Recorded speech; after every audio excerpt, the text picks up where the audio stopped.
وإذا أذقنا الناس رحمة من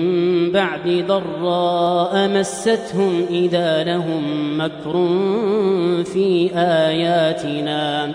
قل الله أسرع مكرا إن رسلنا يكتبون ما تمكرون هو الذي يسيركم في البر والبحر حتى إذا كنتم في الفلك وجرين بهم بريح طيبة وفرحوا بها جاءتها ريح عاصف وجاءهم الموج من كل مكان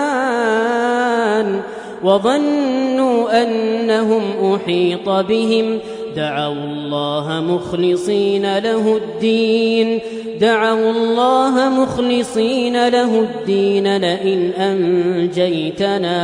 لئن أنجيتنا من هذه لنكونن من الشاكرين فلما أنجاهم إذا هم يبغون في الأرض بغير الحق